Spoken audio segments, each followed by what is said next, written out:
Namaste. Today we will move forward our discussion on ecological interactions and look at negative interactions.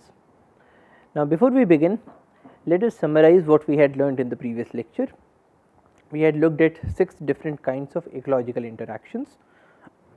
The first is competition. In the case of competition, the first organism is harmed, the second organism is also harmed. So, this is a negative interaction and we will explore it in greater detail today. The second one is amensalism. Now, in the case of amensalism, one organism is harmed, the second organism does not suffer a benefit or a harm. So, this is a negative interaction because at least one party is getting a harm. So, we will also look at amensalism today. The third one is exploitation. So, in the case of exploitation, you have a harm to the first organism and a benefit to the second organism. So, because at least one party is getting a harm, so we call it a negative interaction or an inharmonious interaction. So, we will look at exploitation today and various forms of exploitation such as predation, parasitism and so on. Next is neutralism. Neutralism is an ecological interaction where the first organism is not harmed and the second organism also is not harmed. So, none of them is getting a benefit or a harm. So, there is no impact on any of these two organisms because of the interaction. Next is because there is no harm, so we will call it as a harmonious interaction.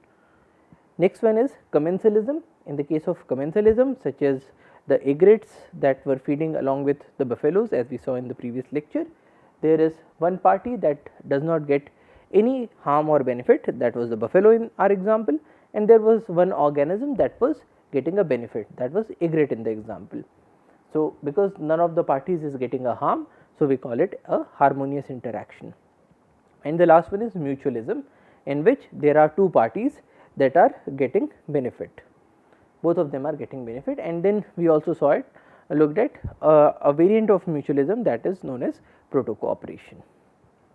Now, in today's lecture we will focus on the inharmonious interactions. So, what is harmonious, what is inharmonious?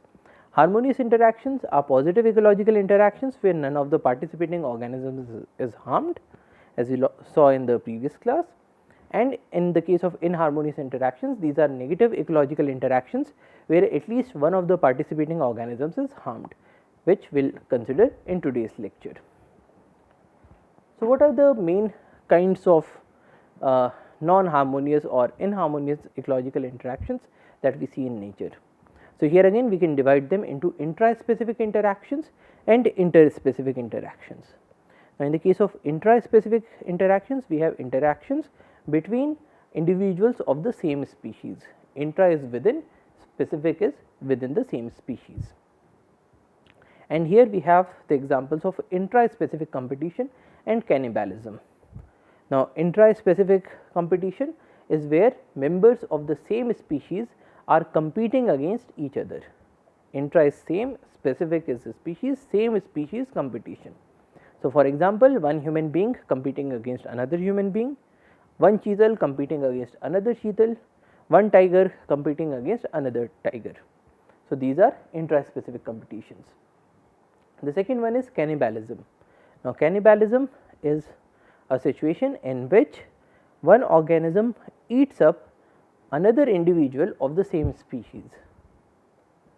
So, for instance, a good example is the black widow spider. So, after mating, the female kills and eats up the male.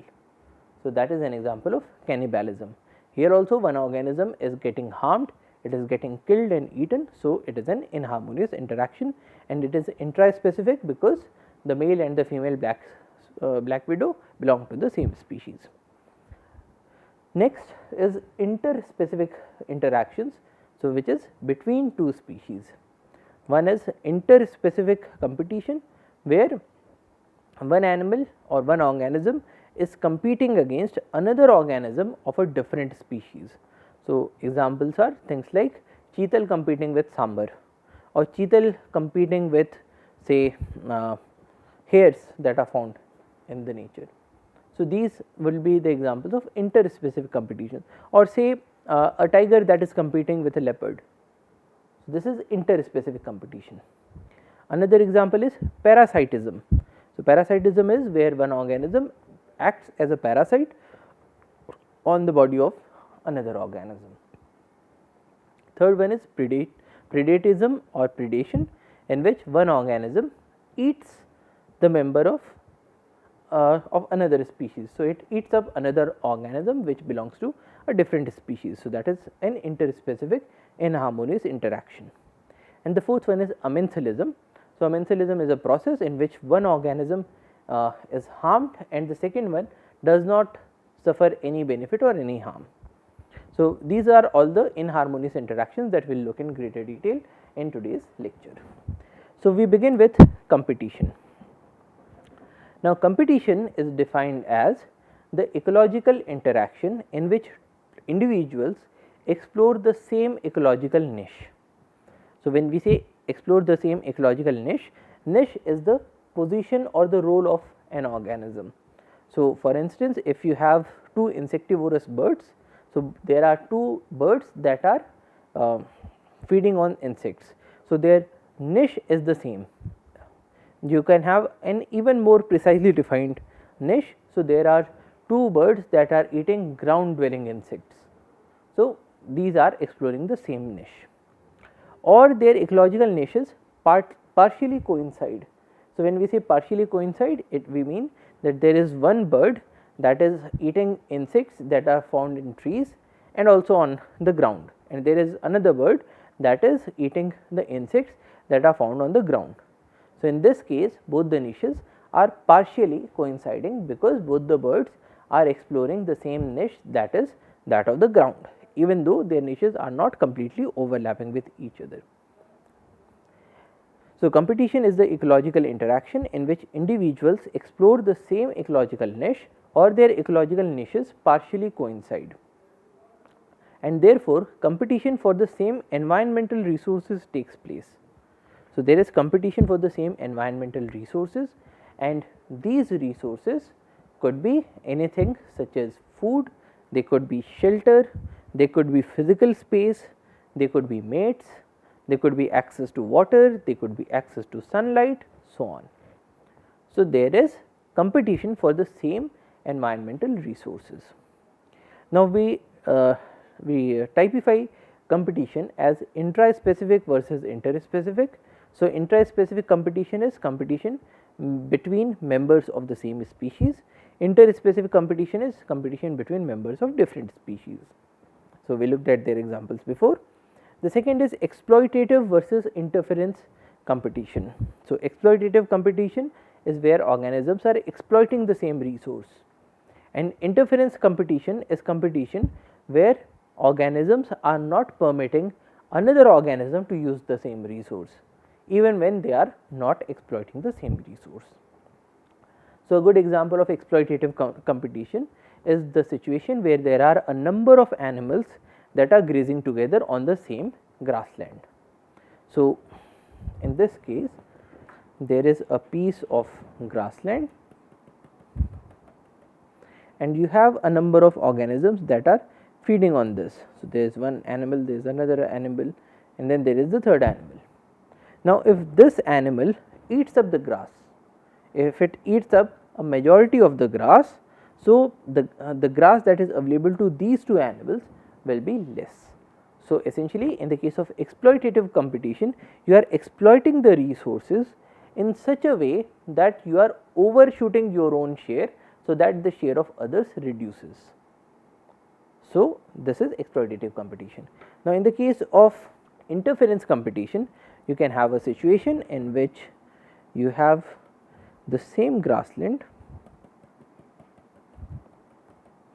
and you have these same herbivores that are waiting to reach the grassland. So, let us reduce the size of this grassland. So, here you have the grassland, here you have the herbivores, and here you have a dog that is not allowing them to get into the grassland. So, this is an interference competition. So, even though this dog is not using the grassland, this dog is not feeding on the grasses, but it is interfering with the ability of the herbivores to reach into the grassland. So, this is an example of interference competition. Another competition goes by the name of apparent competition, and we will look at exploitative interference and apparent competition in more detail soon. But apparent competition, and a good example is, you have say a pond, and in this pond you have these two species of fishes, the red fish and the green fish. Now you have say 3 of green fish and 3 of red fish. Now suppose the red fish multiplies itself very much. So, and in this situation, suppose you had a predator. So, that predator says a bird. So, you have a bird that is coming and feeding on the fishes. Now, in this case, because the number of red fish and the number of green fish is one and the same, it is both 3 fishes. So, equal number of these animals are removed from the system. But now, if the red fish multiplied itself and it became, in place of 3 it became 6. Now what will happen? Now this bird will have an access to more amount of food, because it has more number of red fishes that are there in this pond. So it has more amount of food, so probably it will be able to reproduce in a much better way. So in that case it reproduces, and now in place of one bird you have 2 birds. What happens now? Now you have 2 birds, and these 2 birds will again require fishes to feed. Now when that happens, these birds will not only be consuming the red fishes, they will also be consuming the green fishes. Now because in this pond you had the red fishes, they increase their number, leading to an increase in the number of predators, and those predators are now predating upon the green fishes as well.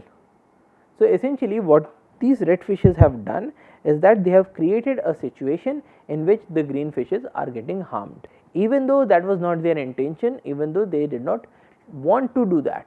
Even then, just because they increase their numbers, so the green fishes are getting harmed, and such a scenario goes by the name of apparent competition. So we will look at apparent competition in more detail in a short while. So to recap, competition is the ecological interaction where individuals explore the same ecological niche, or their ecological niches partially coincide, and therefore competition for the same environmental resources takes place. Now we will look at some examples of, so let us look at these penguins. So we went to South Africa, and there is a place known as the Boulder Beach. Now on this Boulder Beach we have a colony of penguins. So these are African penguins that are found in South Africa, and most of these penguins were either having an egg, or they were even having a baby. So this was post their mating season. Now if you observe these penguins, they are at a certain distance from each other, and this distance is what we refer to as the pecking distance. If these birds were any closer, they would start biting off the other bird, because each bird requires a certain amount of space. So here we have a competition for an environmental resource, which is space on this beach, and they require this space so that they are able to make their nest, so that they are able to lay their eggs, so that their babies come out, and their babies are able to survive and become the next generation. So to do that, you require a piece of this sandy beach. Now this sandy beach is not available in plenty. The number of birds is much greater than the amount of sandy beach that is available. So what they do? They compete for the resources. So the best bird will get the best location, and it will drive off the other birds to those locations that are not that good. And if any other bird tries to come within its own territory, it will start to bite that bird, or it will start to peck at that bird. So let us now see how that looks like.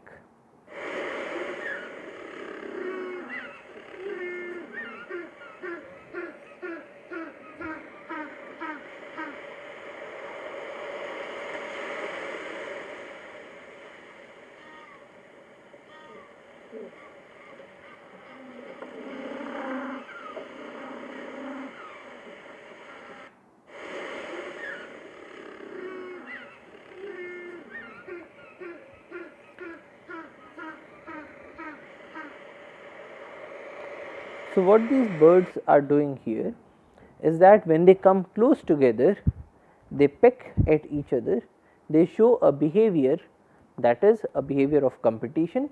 They want to displace the other one out of their own territory, and then they are also showing a behavior, a ritualistic behavior in which this bird which has become dominant. So, it will take its beak upwards, it will start making a display, it will show off its neck and it will make a noise. Whereas, these birds that have become recessive, so they are not as competitive as this bird. So, this one is dominant, this one is recessive. So, in this situation this bird will show off a display that yes, I am the boss here, this is my area, you cannot come into this area, and these birds will keep their heads down and they will act in a submissive manner. So, we will look at this clip once more. So, just keep an eye out for the dominant and the recessive behaviors when these penguins are fighting for the territory.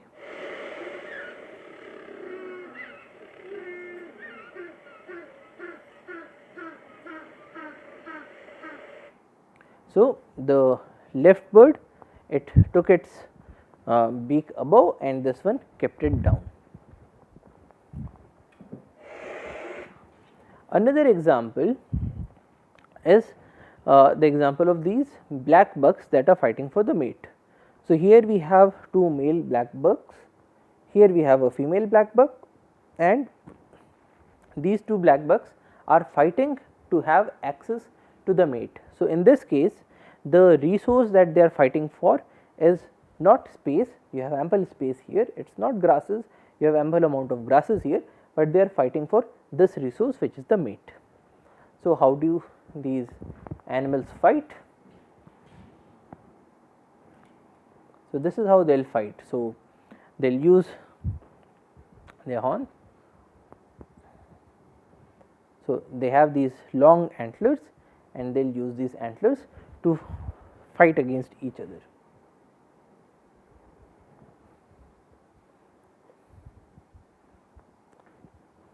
So, this one is closer to the female and this one is able to displace the other one away from the female. So, this is black bucks that are fighting for the mate.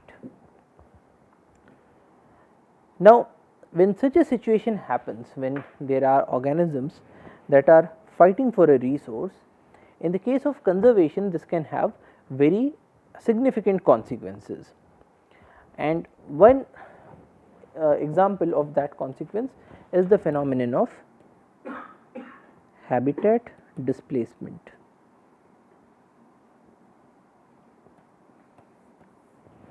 Now, what happens in the case of a habitat displacement? In this example, what you are seeing is that you have these black bucks that are there in this grassland. Now, these black bucks feed on the grass and so they require the grasses to be there, and this is one of the best suited locations that they can have to survive. So, they have ample amount of grasses, they have some trees to protect them from the sun if need be, and they are happily living here. So, here you have, let us say that this area also adjoins say a rocky place. So, you have here a number of grasses and grasses are there on the flat land. You also have some trees that are providing them with shade, and then you have these rocks, and then you have the black bucks. So, you have this one black buck here, one black buck here, one black buck here. So, this whole area is being used by the black bucks. Now, what happens is, if you have say people who bring in cattle into this area, so they bring in this cattle. Now, if cattle come into this area, there would also be herdsmen that would accompany the cattle. So, you will have people who come with their cattle and they want their cattle to graze on these same grasses, because these grasses are not only nutritious for the black bucks, they are also nutritious for the cattle, and the more nutritious grasses the cattle get, the more amount of milk they would produce. So, the farmers will be happy. So, in that case what happens is, when the farmers or when the herdsmen come with their cattle to this area, they would they probably would also come with some dogs and other stuffs. They would either kill off these black bugs or they would force these black bugs to move somewhere else. So, now this is the most prime habitat that the black bug has. The black bug has access to food, it has access to shelter, there is also there are also a few water bodies here. So, this is the most prime habitat, but then when the herdsmen come with their cows, they will displace away these black bugs. So, we will have a situation in which these black bugs will get into this location, which is a subprime location, and this area will now have the cattle in place of the black bugs. So, in this case here you have the prime habitat and in this area you have the subprime habitat.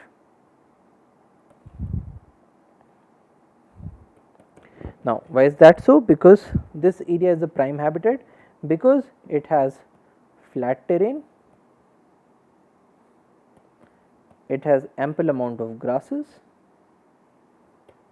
it has some trees for shelter, especially in the summer season. It also has some access to water. Now, this area is a subprime habitat. Why? Because this area is say rocky, or this area does not have enough grass or say enough food or water, or maybe this area does not have trees for shelter. Now, in such a situation we observe that these animals are getting displaced out of their habitat into a subprime habitat, and this thing is known as habitat displacement. Now, in nature what we observe is that in this area you have these black bugs and they are competing against each other. Probably they will also be having some sambars, some cheetahs and some other such animals nearby. Now, for instance, if you have sambars in this area, you will have a phenomena that is known as niche differentiation, in which you will find that the black bugs are most suited for these grassland habitats and the sambars are most suited for these rocky areas. So, they will automatically make use of both these niches, but when humans get into this picture, they tend to displace these animals from their habitats and to conquer those habitats. So, when we say that man is able to conquer the earth, man is able to conquer the forests, and we convert forests into areas that we want in the form of farmlands or in the form of habitations, this is what is happening. So, this important phenomenon of niche differentiation and habitat displacement together with the phenomena of competition is very much required also for conservation. Now, let us look at different kinds of competition. So, we differentiate between exploitative competition and interference competition. Now, remember, exploitative competition is competition where you have a number of animals that are competing for the same resource. So, this is what we had discussed before. In the case of exploitative competition, you have all of these herbivores that are competing for the same amount of grassland. In the case of interference competition, you have some animals that are not allowing others to make use of the same piece of grassland. So, exploitative competition is also called as scramble competition, whereas interference competition is known as contest competition. So, in the case of exploitative competition, there is a scramble for resources, everybody wants to use the same resource. In the case of interference competition, everybody is contesting for the same resource, they are not using this resource, but there is only a contest. Now, competition is exploitative when species or individuals compete for the same limited resource, that is herbivores that are fighting for the same piece of grassland, and competition is interference when species or individuals deplete others' resources by interferences such as aggressive displays or fightings. So, you have a dog that is barking and so is not allowing the other animals to get inside. In exploitation, organisms use up resources directly, so it is no longer available for use by others. So, essentially if one cow eats up most of the grass, this grass is not available to be used by other cows. So, the organisms are using up the resources directly. In the case of interference, one organism prevents others from using the resources. So, it is not using the resources itself. So, when we look at this example of the dog, so here we have this dog that is not using the grasslands, it is just preventing the cows or the buffaloes or the cattle to from entering into this grassland. So, which is why we have this phrase in English, there is a dog in the manger, which means that you have a dog that is sitting on a pile of hay, it is not eating up that hay and it is not allowing the other organisms to eat up that hay. Now, there is no direct contact or conflict between the species or individuals in exploitation. So, there is no direct contact or conflict, because when these cows are competing against each other, they are not competing personally against each other, they are just eating up the resources. So, there is no direct contact between both of these, but in the case of interference competition, there is a direct contact or conflict between the species or individuals in interference. So, in the case of the dog and the cows, so the dog is directly conflicting with the cows. Further, competitive ability in exploitation is the rate of resource consumption. So, competitive ability of one cow can be defined as the rate at which that cow is eating up the grass. So, the more amount of grass it eats up per unit time, the more is its competitive ability, and the less amount of grass will be available to be used by the other cows. In the case of interference competition, competitive ability in interference is the ability to put on aggression or fight. So, in the case of interference competition, the more amount of fights you can put up, the more amount of aggressive displays that you can do, the more you can bark, the more you can use your horns to keep others away, the more is your competitive ability. Now, pure exploitative competition can be modeled as affecting the carrying capacity. So, when we say carrying capacity is how much amount of resources are available and how many individuals can survive on that amount of resources. So, for instance, if you have a piece of grassland and if you sow some grasses that can grow very fast and are more nutritious, so more number of cows or more number of herbivores can be accommodated or sustained by that piece of grassland. So, we will say that the carrying capacity has increased. On the other hand, if you have a cow that is eating up all the grasses, so less amount of grass is remaining for the other animals. So, we will say that the carrying capacity is now going down. So, pure exploitative competition, so where you do not have any amounts of interference mixed in. So, pure exploitative competition can be modeled as affecting the carrying capacity. So, it is as good as you reduce the carrying capacity of the grassland. And pure interference competition can be modeled as affecting the rate of increase per individual. So, basically when the cow eats grass, so it is using that grass or that energy or those nutrients to build up its own body and also to give rise to the next generation of offsprings. So, pure interference competition can be modeled as a reduction in the ability of the animals to use the resource. So, even though you have the resource, you are not able to use it. So, for instance, this can be modeled as having like in earlier, if suppose 100 kgs of grass was required to give rise to an offspring, now you can say that in place of 100 kgs of grass, you will require say 200 kgs of grass. There is an impact on the rate of increase per individual. Or you can say that earlier you were having an offspring every 6 months, now you will say that you will have an offspring not every 6 months, but say every 9 months. So, that would be a way of modeling the situation. For pure exploitative competition, the relation between the rate of change per individual of one species and abundance of the second is non-linear. So, now in the case of exploitative competition, the rate of change per individual of one species, and the abundance of the second is non-linear. What do we mean by that? The more number of individuals that you have of a species. So, for instance, there is a piece of grassland that is being eaten by cows and buffaloes. Now, if you have more number of cows, then what is the rate of increase of buffaloes? How does it impact that? So, if you did not have any cows, so the buffaloes were having access to all the grass, so they would use that grass to increase their weight or to increase the total amount of biomass that is available in the form of their bodies and in the bodies of their offsprings. Now, you put in more number of cows and the amount of grass that is available for the buffaloes is less. So, the rate of increase will reduce, but then the relationship between both of these is non-linear.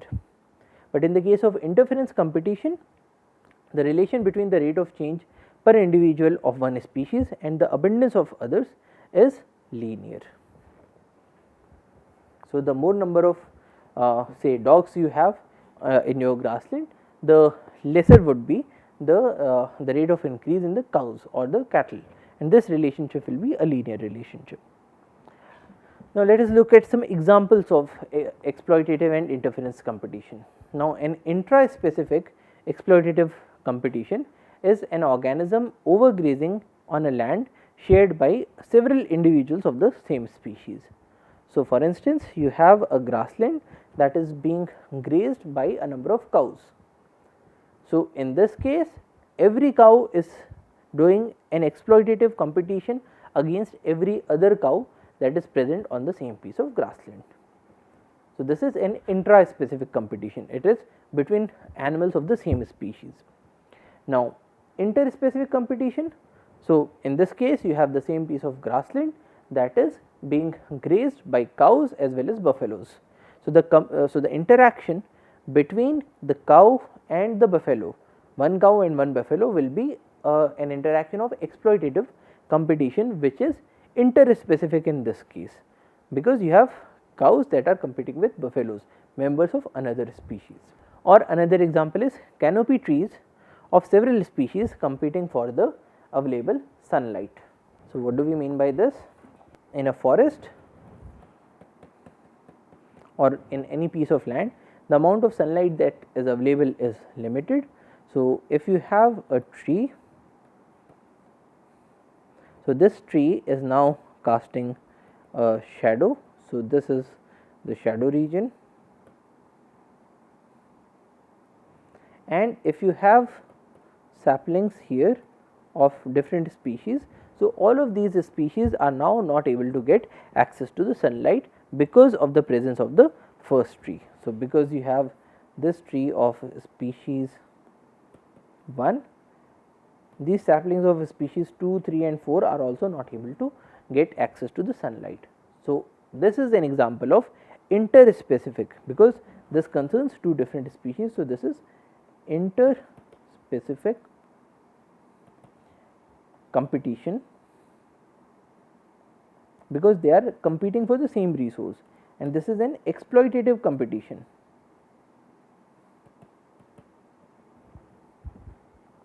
Because the more the first species is consuming, the lesser is available for the rest. So, for instance, in place of this canopy, if you had a smaller canopy, say if this was the canopy, so in that case the amount of the shadow region would have been lesser, and so this individual would have survived. So, this is an example of an interspecific exploitative competition.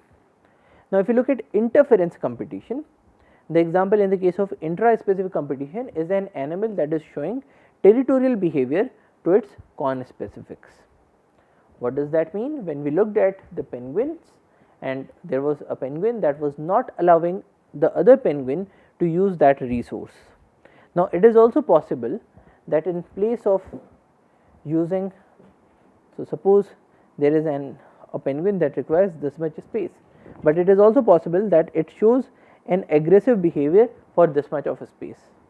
So, in that case the penguin does not require that much amount of space, but it is not allowing others to make use of that space. So, this will be an example of an intraspecific because there is one penguin that is competing against another penguin, a member of the same species. So, it is intra-specific interference competition. Interference because they are both directly involved with each other, this interaction is one on one and it involves aggressive displays, it involves fighting. And in the case of interspecific interaction, we can have allelopathy. Now, what is allelopathy? Allelopathy is a situation in which, now to take our same example of the tree in the forest. So, you have this tree and the leaves of this tree, when they come down, so when they die off and they come down here, so they release some chemicals into the soil and those chemicals do not permit saplings of other species to thrive. So, because of these chemicals, these saplings would die off, whereas the saplings of their own species would survive because they are now because they are resistant against their own chemicals. So, this would be known as allelopathy. Another good example of allelopathy is what we saw in the previous lecture. So, you have this petri dish and you had these fungal colonies of penicillin or penicillium, and you had these bacterial colonies, and the bacterial colonies that were close to the penicillium colony, because of the impact of penicillin, they were dying off, they were lysing off. So, antibiotics again are some chemicals that are released by one species to kill off or to retard the growth of members of another species.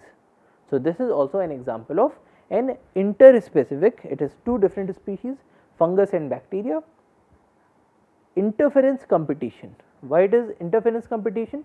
Because in this particular example, the colony of fungus is only using up this amount of area on the agar. It is not using this area, but still it is not permitting anybody else to come here, very much like the situation of our dog that was preventing other animals from getting into the grassland. So, this is an interspecific interference competition. Now, apparent competition, as we saw before, is an interaction between two prey species with a common predator. So, in this case there are two prey species that are competing against each other just because you have a common predator. So, you have for instance cheetal and sambar, and so if the number of sambars increases, so tigers would get more amount of sambars, they will get more amount of nutrition, more proteins. So, they will grow up, they will reproduce much more because you have an ample amount of food in the environment. The number of tigers grows up and then these tigers also start killing up the cheetals. So, sambars are competing against cheetals not directly, not because of using the same resource, not because they are showing up a display of aggression, but just because they have a common predator. So, apparent competition is an interaction between two prey species with a common predator. An increase in the population of one prey species may lead to an increase in the abundance of the common predator, in this case the tiger, leading to a stronger predation pressure on the second prey species. In this manner, the two prey species have a relation of indirect competition between them, mediated by the numerical response of the common predator species. So, essentially here we have two species, species A and species B, and you have a common predator P. So, if A increases, that would cause P to increase, the predator increases, and when the predator increases, that puts the pressure of the population of B down. So, the increase in A is also leading to a decrease in B. So, this is an apparent competition. Now, it has several interesting characteristics. Generally, the predator in case of apparent competition is a food limited generalist species. Now, what do we mean by generalist species versus a specific species? A generalist species is something that is not very particular, not very choosy about what it wants to eat. So, it will eat up A and it will also eat up B. So, it is a generalist species. It is a food limited species. So, the number of predators that are available in the environment are only limited by the amount of food. So, only in that situation we will have a situation of apparent competition, because suppose you have this population of P that was limited not by food, but say because of some diseases. So, in that case any increase in A would not result in an increase in the P population, and so will not result in a decrease in the B population. So, this is only possible when you have a food limited generalist species. Now, some prey species act as keystone species in the community. Now, some prey species act as keystone species, and a good example is that of the fig trees. Now, fig trees are keystone species because their impact on the ecosystem is much greater than their numerical abundance. So, what happens in the case of forest is that in the summer season you do not have a very large amount of or a very large variety of food that is available, but fig trees, because most of their parts are edible, their leaves are edible, their fruits are edible, their flowers are edible. So, they act as a source of food in the case of the dry season as well. Now, when the number of fig trees increases, when the amount of food that is being provided by the fig trees, when it increases, the birds that are feeding on the fig trees, they also increase in their numbers, and when that happens, these birds will also go on eating the other trees that are available in the vicinity that have any edible portion. So, essentially in this case the fig trees are doing an apparent competition to the other species, even though they are the keystone species for the whole of the ecosystem. At times some prey species may even get excluded from community through diffuse apparent competition. And so, there are also situations in which some prey species may even get extinct, not just excluded. When the prey trophic level as a whole gets regulated by the predator, each prey species is regulated by an ensemble of the predator along with the available resources. Now, this is something that we will consider in more detail in the next module. Now, some examples that are observed are insect host parasitoid communities. So, you have insect host and you have some parasitoids. So, parasitoids are more like parasites that live inside the bodies of these animals and are later able to kill these insects. So, the more number of insects that you have, the more number of parasitoids that you will have, and these parasitoids will also act as a decimating factor for other insect species. Also, exotic shrubs and trees through the action of seed predators. So, what happens in this case is, suppose you have a forest, and in this forest you have certain trees, and then you have a bush that goes by the name of lantana.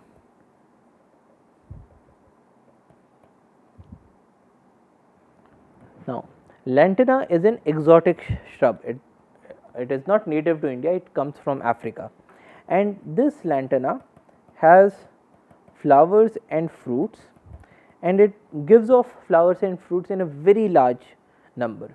The fruits are edible, they are eaten up by a number of birds, and these fruits are sweet, and the seeds that are inside are able to survive through the gut of the birds, and when these birds sit somewhere else and drop these seeds, so this lantana will be able to spread there. But then another thing that we observe in this case is that when you have this lantana around, it will give out so many number of fruits, so much amount of seeds, that the number of seed predators would go up. What are these seed predators? Things like birds. Now, when these bird populations have exploded, so these birds will also start eating up, because now you have more number of birds. So, these birds will also eat up the fruits and the seeds of the other species. Now, lantana is able to give out so many number of fruits and seeds, but other plants might not be having the same mechanism. So, in that case lantana would spread, but the other plants would get decimated. So, this is also another example of apparent competition. Another example is grasses and plants through rodents. So, for instance, if you have grasses, so something like bamboo. Now, bamboo is a species of grass, and when bamboo flowers, when it gives out seeds, the seeds are extremely nutritious, and those seeds will lead to a boom in the population of the rodents. When the rodent numbers would increase, they would also feed on other species, and they would also decimate other plants. So, this is also an example of apparent competition. Now, apparent competition results in the reduction of the prey species equilibrium densities and growth rates, and is a common phenomenon observed in several food webs. It helps us understand the dynamics of predator prey systems and provides insight into the top down regulation in food webs. So, top down regulation in food webs is something that we will discuss in the next module. So, essentially in the case of any food web, you can have interactions that go by the name of trophic cascades. In the case of trophic cascades, you work on the very top predators, and when you work on the top predators, you can have an impact on the other trophic levels as well. So, for instance, in this case, when you are working on the top predator, which is the bird, you increase the number of birds that are there in the system. So, you can also modulate the other shrubs that are available in this system. So, the other shrubs will get decimated because you have the lantana here. Now, apparent competition, it helps create positive feedback loops for invasive species. Lantana is an invasive species and it creates a positive feedback loop. Why? Because when you have lantana, when you have this invasive species, it will give out a large number of fruits. Those fruits will be eaten up by the predators, the birds. The bird numbers would go up. These birds will also eat up the other fruits and the other shrubs that are there in the vicinity. So, the other populations will get decimated when other shrubs die off. So, quite a lot of space is created in this ecosystem for lantana to take over. So, when lantana comes into this forest, this lantana would spread like anything, because just because this lantana is there, other species will get died off. When they die off, you have land available that can be taken up by the lantana. So, it creates a positive feedback loop for the invasive species, enabling them to quickly colonize newer areas by negatively influencing the established species, because the established species will be eaten up by the birds.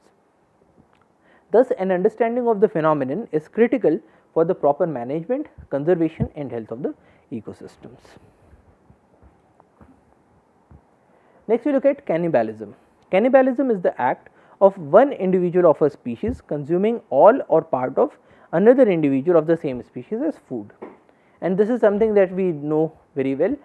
Examples are sexual cannibalism in black widows and sexual cannibalism in praying mantis. So, for instance, in the case of black widow, after the mating process is done, the female will eat up the male. So, it will use the male as a food source. So, that is an example of cannibalism. Next is parasitism, an ecological interaction in which one organism lives at the expense of another. So, you have one organism that is living off the body of another organism, and the examples are ectoparasites. Ecto is outside. So, in the case of parasites, you can have ectoparasites, ecto is outside, and you can have endoparasites. Endo means inside. So, ectoparasites live outside the body of their host. So, a good example is leech. So, leech lives outside the body of the host, but when it gets into contact with the organism, with its host, it sucks out blood from the host, and then it is able to live off the blood. Endoparasites, on the other hand, live inside the body of the host. So, a good example is the malarial parasite. So, malaria happens because of this protozoan Plasmodium vivax, and when you have Plasmodium vivax, it is a parasite. It lives inside the body, it lives in the blood vessels along with the blood cells. So, this is how a leech looks like. So, this is a leech that is moving on the surface of road. So, it moves with the saltatory motion. So, in this case, it will use its top to get access to this land, then move back, then move like this and this. So, this is the way in which leech moves. So, you have the surface, it moves, it takes the first end forward, then moves back, and then moves the second portion, then again it moves like this. So, this is the saltatory motion that is used by leech. Let us look at it again. So, here we are observing a leech that is moving on the surface of land. When it gets a contact with one of its hosts. So, for instance, when it gets into contact with a cow or with a buffalo or with say a sambar or a cheetal, it will attach itself to the skin of that animal and it will start sucking up blood from that animal. So, this is an ectoparasite. Now, the next negative interaction is predation. Predation is an ecological interaction in which one individual mutilates or kills another to get food. So, in the case of predation, there is an organism that is killing off another organism, an organism of another species to use it as food. And we saw an example of predation before when we saw that this bird called roller was eating up the centipede. So, now this we say that this is the predator, this is the prey, and the predator is predating upon the prey. So, this sort of an ecological interaction. Now, here the predator is getting a benefit, the prey is suffering a loss, the predator is getting food, the prey is getting eaten up and dies in the process. So, this process is known as predation. And predation is not just common in the animal world, we also see it in the case of plants. So, now this is a pitcher plant. Now, in the case of a pitcher plant, so these are modified leaf structures, and in this you can see that this is a funnel like tube. So, this thing is called a pitcher and then this is the lid. Now, in this pitcher plant you will have the inside surface of this top lid will give out some sugary secretions. So, for instance, if we say that this is a pitcher, so now this is a pitcher and then this is the top lid. So, what happens is this top lid, it will have a number of hairs and it will have a very smooth surface. So, it is so smooth that any organism is not able to sit here, and it will give out some sugary solutions at this end, which will act as a bait for the other insects. Now, if an insect comes to eat this bait, so it has to come to this portion, and as soon as it comes here, because it is extremely slippery, it will fall inside the pitcher. So, this is a pitcher plant, and this is an example of predation that is being done by plants. Another example is a Venus flytrap. Now, another interaction goes by the name of amensalism. Now, amensalism again is a negative interaction. It is an interaction where an organism inflicts harm to another organism without any cost or benefits received by itself. So, there is one organism that is harming another organism, but in return it is neither getting a benefit nor is it getting a harm. And a classic example is the trampling of grass due to the movement of animals. So, for instance, we saw these black bucks that were there in Velavadar. Now, Velavadar black bucks are feeding on this grass. So, when they are feeding upon this grass, this would be called as a form of predation, herbivory predation. But when these are not eating up the grass, when they are just walking around, then also they are trampling up the grass plants. So, when they are moving and they are trampling the grass, so grass is suffering a harm, but this movement or this trampling is neither giving this black buck any benefit nor is it giving it any amount of harm. So, such kinds of interactions where one organism gets harmed, but the other organism neither gets a benefit nor a harm goes by the name of amensalism. So, in this lecture we continued our discovery of the ecological interactions. We looked at positive interactions in the previous lecture, and in this lecture we concentrated on the negative interactions. So, negative interactions can be intraspecific or within the same species, or it can be interspecific or between two different species. A very good example of negative interaction is competition. Now, in the case of competition, you can have interference competition, you can have exploitative competition, or you can even have apparent competition. Other negative interactions include parasitism or predation or amensalism and so on. So, a study of these interactions is extremely crucial for ecology because it helps us understand how this system is working, how any ecosystem is working, how different populations in a community are interacting with each other. Now, different individuals are interacting because they want some benefit out of the other organism, because they want to maximize their own fitness.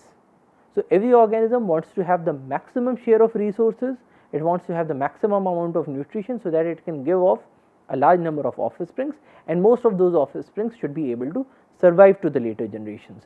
So, for that it will fight for a territory, so that it has an exclusive access to that resource, and it can make that resource available to its offsprings as well, for instance.